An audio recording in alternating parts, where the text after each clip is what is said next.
sekarang saya dikasih kesempatan untuk membaca sebuah buku jurnal tahun ke-13 2005. Judulnya adalah Haki dan Aset Kultural. Kontrol atas seni pertunjukan, tantangan revitalisasi seni. Kita lihat yang menarik adalah halaman pengantar redaksi. Daftar isinya mana? Nggak ada. Yang saya familiar dari buku ini, oh ini judulnya Ila Galigo, simulasi sebuah kebijakan eksploitasi ranah publik atau publik domain, dalam kurung publik domain yang diabaikan, oleh Henry Sulistyo Budi SHLLM. Bukunya itu kalau nggak salah Ila Galigo itu buku cerita dari Sulawesi, dan bukunya itu cukup tebal. Kita baca ya. Sesungguhnya ancaman terhadap kelestarian seni pertunjukan tradisi juga datang dari dalam negeri. Di antara jejak-jejak yang tersisa dalam ranah pelestariannya, seni pertunjukan tradisi tampak dikepung oleh ambisi kalangan seniman sendiri yang dengan atau tanpa dukungan dana komersial siap mengeksploitasinya secara bebas. Wah, bahaya sekali. Termasuk sebagai komoditas hiburan yang diperdagangkan, istilahnya komodifikasi. Interaksi sebagai berbagai kepentingan sangat memungkinkan terjadinya erosi dan distorsi. Adakah aturan yang dapat mencegahnya? HSB Henry Sulistyo Budi SH. Wow. Pendahuluan. Sebagai epik klasik Bugis, nah kan benar kan, dari Sulawesi, tempatnya di Bugis. Dongeng, kalau nggak salah ini buku dongeng. Nggak tahu deh. Terpanjang yang dianggap keramat, Ila Galigo diangkat oleh Change Performing Art Milan, Italia, menjadi karya pertunjukan bertaraf dunia, digarap oleh sutradara Robert Wilson dan dipentaskan pertama kali di teater utama Esplanade, Singapura. Waduh, udah pernah mentas ternyata ya. Pemantasan mitologi ini telah mengundang pemberitaan media dan komentar-komentar yang sebagian diantaranya dikutip di bawah ini. Wapres buka festival Galigo dan resmikan jalan ke Sulsel. Mengenai seminar Galigo disebutkan, Galigo dikenal sebagai karya sastra terpanjang di dunia yang terdiri dari 300.000 bait. 300.000 bait. Wow. Yang terpilah dalam 12 unit, dalam kurung 6.000 halaman folio. Buset, folio. Kebayang nggak tebal dan besarnya? Karya sastra ini lebih panjang dari Mahabharata. Dalam karya sastra ini dikenal seorang tokoh bernama Seweri Gading yang adalah ayah dari tokoh Ila Galigo. Dikutip dari Kompas Cyber 11 Desember 2003. Ila Galigo keliling dunia. Lakon 12 babak ini diperkirakan 12 babak. Diperkirakan lakon 12 babak ini diperkirakan ditulis pada abad ke-14 hingga ke-17. 14, 15, 16, 17. 3 abad buat nulisnya doang. Canggih. Bercerita tentang penciptaan alam semesta, perang, cinta, dan petualangan dari 7 generasi pertama manusia di dunia tengah.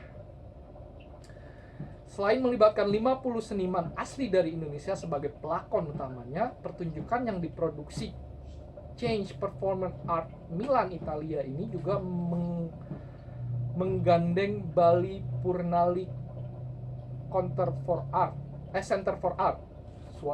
Dikutip dari Suara Merdeka 14 Februari 2004. Rekfest 5 Menteng.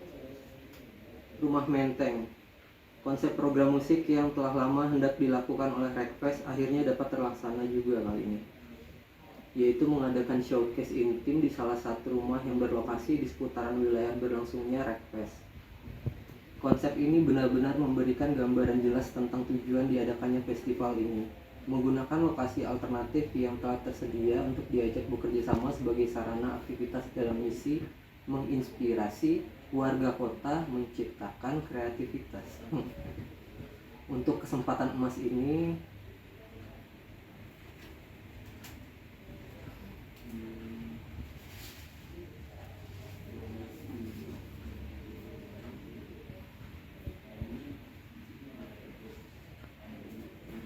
Wreckfest X Superbad, venue Jaya Pub, kurator The Secret Agent, adalah sebuah acara musik bulanan yang dikerjakan oleh The Secret Agents sejak 2008. Di Jaya Pub, venue tetap Superbad. Saat ini merupakan pub tertua di Jakarta yang legendaris dan mempunyai reputasi baik di arena pertunjukan musik live yang genrenya beragam, terutama di scene blues, jazz, dan rock. Sejak awal, Superbad menampilkan talenta-talenta independen yang mantap, dari yang baru saja dipetik dari pohonnya sampai nama-nama yang sudah familiar di kancah musik lokal, memberikan ruang bagi mereka untuk ditonton oleh para pecinta dan pemerhati musik kelas berat ibu kota dan di wilayah sekitarnya.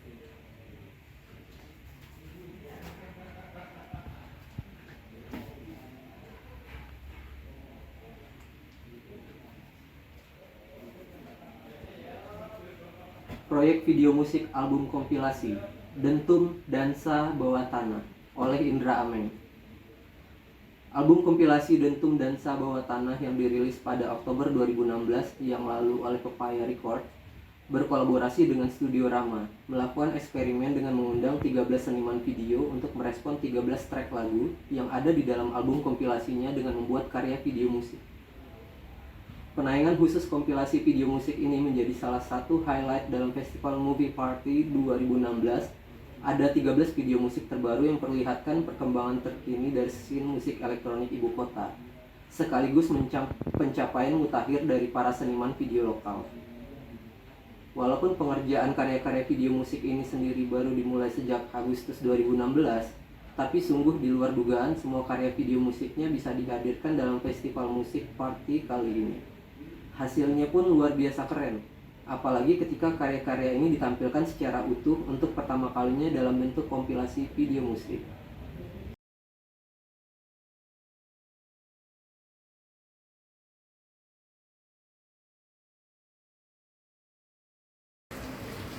Black Boots.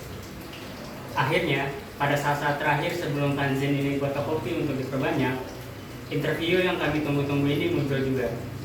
Berikut nilai interview tersebut. Sebuah interview dengan band dari Yogyakarta, Black Boots. Kenapa kami tertarik memberikan interview pada mereka? Salah satunya adalah bahwa mereka sudah aktif mempropagandakan soal yang politis sejak lama. Dan mereka juga aktif dalam gerakan nyata dengan organisasi Taring Padi contohnya. Inilah sekelumit interview yang kami berikan melalui surat. Halo Black Boots, apa kabar? Tolong ceritakan sedikit mengenai band kalian. Halo juga, kabar kami baik-baik saja. Black Boots lahir pada tahun 16 sebagai komunitas, bukan sebagai band. Personelnya yang sekarang adalah Arya sebagai gitar, Aris Manjul sebagai vokal, Budi Bodong sebagai drum, dan Heri Kangkung sebagai bass. Saya tertarik dengan band kalian ini karena para personelnya aktif dalam pergerakan nyata, nggak cuma sekedar ceramah lewat lirik. Siapa saja dari kalian yang aktif dalam berbagai aksi langsung. Semua personel aktif langsung. Lagu-lagu kalian liriknya sangat menarik. Bisa cerita sedikit mengenai latar belakang pembuatan tema lirik? Lirik lagu kami merupakan refleksi real keadaan sosial yang terjadi di masyarakat.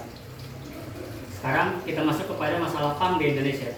Bagaimana pendapat kalian tentang punk yang kerjaannya cuma mabuk-mabukan, sama sekali tidak pernah melakukan aksi-aksi nyata, tapi lirik dan dandanannya sangat anarkis? Terserah mereka yang kerjanya hanya mabuk-mabukan, itu hak asasi dan pilihan mereka. Tetapi akan menjadi nihil ketika mereka mengklaim atau menyebut diri mereka anarkis tanpa melakukan aksi-aksi nyata. Dan itu akan menjadikan mereka anarkis yang fatalis, yang hanya memberontak pada pemapanan hidup saja. Pertanyaan berikut mungkin agak berkaitan dengan organisasi Taring Padi.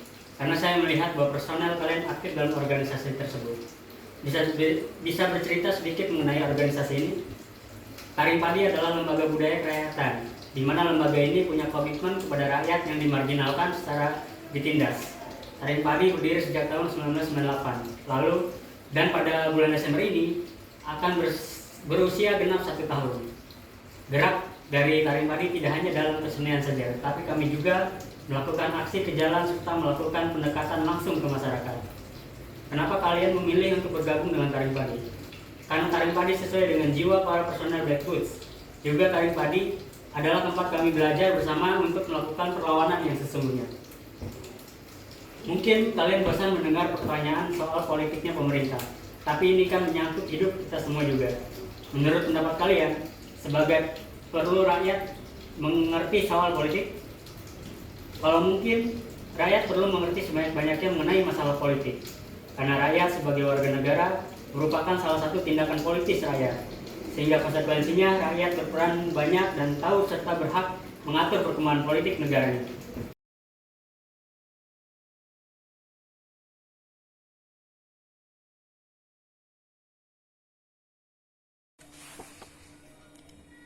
Songs of Ataratu. Upaya penting penerusan pengetahuan dan praktik salah satu jenis musik Sumba Timur ke generasi selanjutnya yang dimainkan oleh pemusik perempuan. Kahiyang Ataratu adalah salah satu dari sedikit perempuan yang piawai menyanyikan yungga, alat musik petik yang lebih dikenal dalam ranah musik laki-laki. Hasil dari perekaman dan pencatatan musik yang dimainkan oleh Ataratu menjadi bahan penting bagi anak-anak Sumba Timur dan Nusantara, namun juga sebagai sumber inspirasi bagi karya-karya baru seniman musik di Sumba dan di tempat lain di Indonesia. Program ini mendapat dukungan dari Cipta Media Ekspresi dan diadakan untuk mendukung karya perempuan, menyebarkan pikiran-pikiran mereka, memperkaya masyarakat, merayakan keragaman pengetahuan dan ekspresi kreativitas perempuan di Indonesia.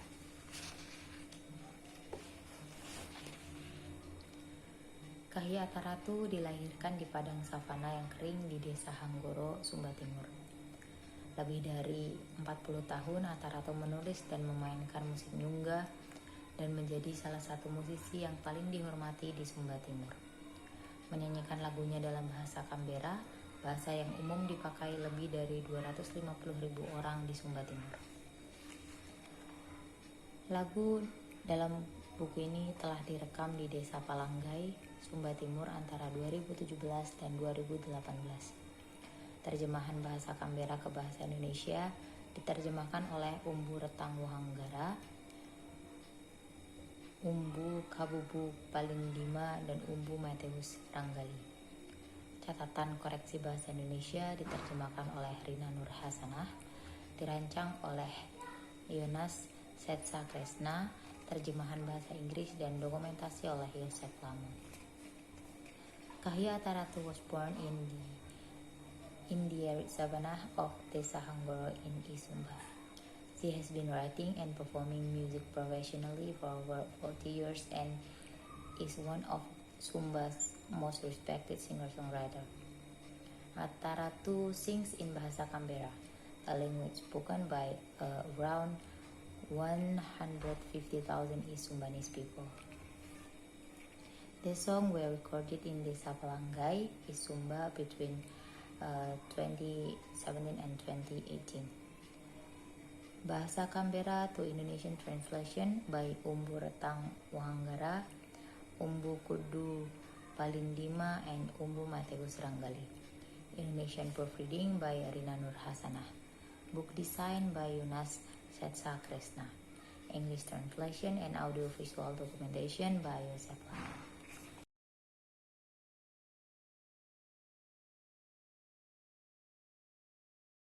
Dedikasi sepanjang usia.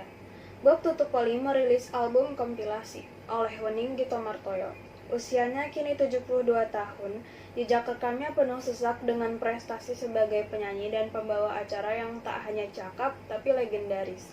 Tantowi Yahya memujinya sebagai satu-satunya pembawa acara dengan kemampuan bahasa Indonesia dan bahasa Inggris yang tertib. mulai masuk dunia rekaman pada tahun 1965 bersama Enteng Tanamal dan Pati Bersaudara. Bob Tutupoli yang sebelumnya bergabung dengan grup Bubi Chan atau Jack Lesmana menghasilkan lagu-lagu hits seperti Tinggi Gunung Seribu Janji dan Mengapa Tiada Maaf. Sempat pula dianugerahi Golden Records berkat hasil penjualan yang tinggi di pasaran. Ia kemudian sempat bermukim di Amerika Serikat mulai tahun 1969 selama 7 tahun. Dan setelah kembali ke Jakarta menghasilkan lagu hitnya yang paling membahana, Widuri. Tak hanya itu, Bob Tutupoli juga dikenal sebagai salah satu dari sedikit pembawa acara elegan di Indonesia. Kolaborasinya dengan grup indie pop Mocha terwujud dalam lagu This Conversation dan Swing It Bob di album kedua Mocha, Friends, tahun 2005. Bulan November lalu, Bob Tutupoli resmi kembali merilis albumnya yang diberi judul The Legend Is Back bersama dengan label Le Musique milik Maya Estianty. Menurut Maya, penyanyi yang begitu melegenda seperti Bob Tutupoli memiliki penggemar serta pangsa pasar yang belum tersentuh. Album ini diisi 10 lagu, 3 diantaranya adalah lagu lama yang dibawakan ulang. Widuri dibawakan dalam bahasa Inggris, sementara single Melodi Cintaku ciptaan penulis lagu kawakan Yongki Suwarno dan Mariati menjadi jagoan. Yang juga terlibat dalam hal aransemen antara lain adalah Toh Pati dan Odi Agam. Peluncuran album The Legend Is Back praktis seperti reuni para nama senior seperti Chris Patikawa, Dia Iskandar, Titik Puspa, Rafika Duri, sampai Kosen Ratmo. Bergantian mereka bercerita singkat soal hubungannya dengan Bob Tutupoli seperti Chris Patikawa yang mengenalnya sejak tahun 1963 di Ambon dan bersama membuat album pertama Bob Tutupoli pada tahun 1964. Bob Tutupoli sendiri menyatakan dengan gagah, "Saya ingin berkibar kembali. Saya ingin agar nama musisi-musisi senior tak hanya ada di media massa karena sakit-sakitan atau tutup umur, tapi nama kami muncul karena karya kami."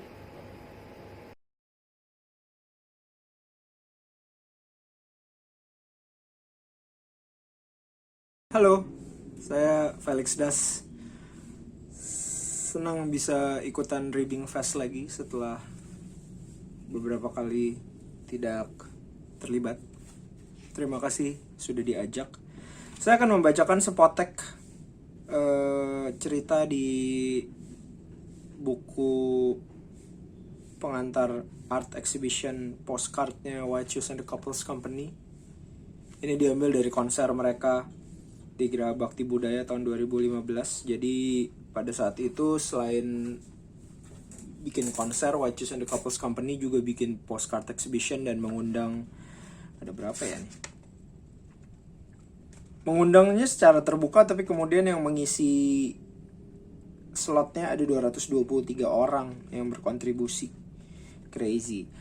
Jadi saya akan membaca sebagian pengantar yang ditulis oleh David Tarigan. Seperti ini bunyinya. Saya jadi ingat anak saya, penggemar berat White Shoes. Sejak kecil, ia selalu menyanyikan lagu-lagu mereka, meniru gaya Sari dan John, dua idolanya, tanpa mengetahui secara tepat judul dan bahkan nama grup musik kesayangannya itu. Ia selalu meminta saya memainkan lagu dari grup Cangkurileng, sebutan untuk White Shoes and the Couples Company. Dengan perintah seperti lagu Waktu ke IKEA atau lagu ke Taman Safari untuk mendengar kembali lagu-lagu seperti Masa Remaja atau Matahari. Ia ingat apa yang dirasakan saat lagu-lagu tersebut pertama kali berkesan bagi dirinya. Anak saya ingin merayakannya lagi bersama orang-orang yang dikasihinya. Perayaan hidup yang terekam dalam setiap karya White Shoes itu seperti kartu pos kiriman mereka untuk kita semua. Dapat diterima dengan rasa yang berbeda-beda oleh tiap orang, dialami dan tumbuh dalam hidup kita hingga menjadi elemen penting perayaannya. Ia kemudian menghasilkan kartu-kartu pos baru yang siap dikirim. Seperti rantai penggila Del Teologi, ini adalah lingkaran tanpa ujung. Bertukar kartu pos sebagai salah satu pemberi makna kehidupan, sebagaimana tiap musim membutuhkan kartu posnya sendiri. Dari Sabang sampai Merauke terkumpul muda-mudi dari berbagai latar belakang menanggapi kiriman kartu pos White Shoes dalam hidup mereka. Berkisah singkat dengan cara masing-masing, kartu pos mereka menunggu balasan dari saya, Anda, dan tentunya White Shoes and the Couples Company. Mungkin saja kita akan melihatnya dalam rekaman mendatang. Ini terjadi 6 tahun yang lalu. Wow.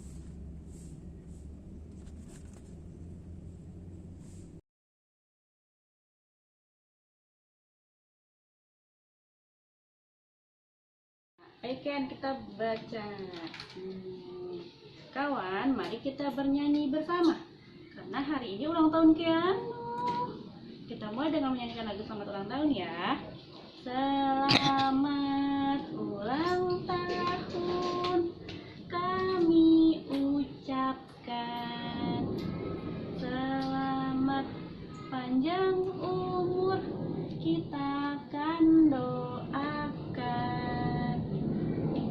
Semoga sejahtera, sehat, sentosa. Selamat panjang umur dan bahagia. Oh, mau ganti halaman. Ini halaman berikutnya. Wah, lagu apa nih? Lihat dulu nih. Nih. Wop, wop, wop nih. Nih, tuh. Kepala, pundak, lutut, kaki, lutut, kaki. Oh, nggak mau. Apa? Oh, ini. Aku seorang kapiten. Oh, mau ganti, mau pegang. Nah.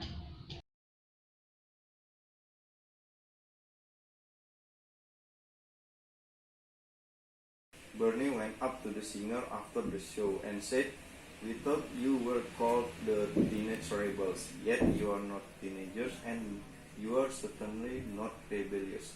"That's the point," said the singer. "We are rebelling against teenagers." Bernie was speechless. For the first time since I know him, yet another waste exercise we thought.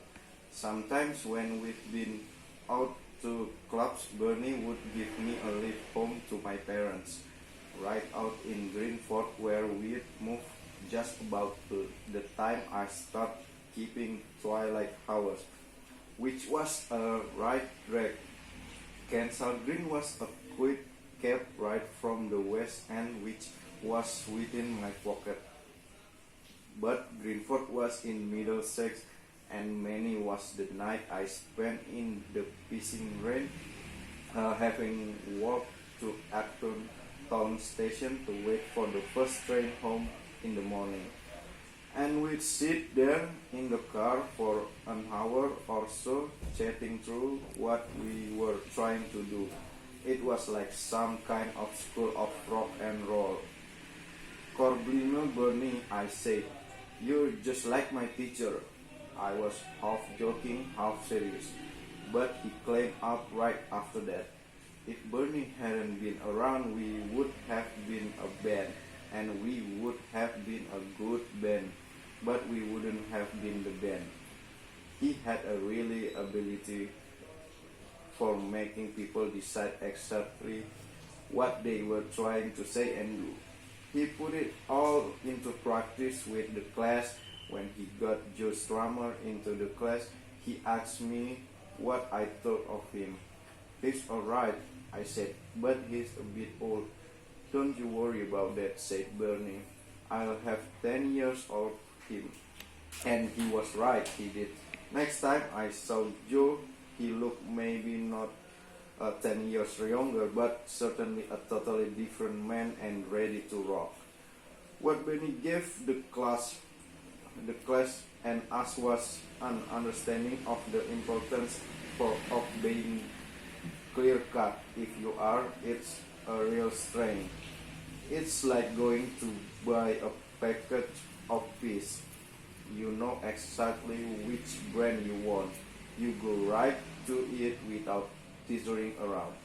No, this emphasis on focusing and honing everything right down to its simplest form can sound a bit like naked capitalism.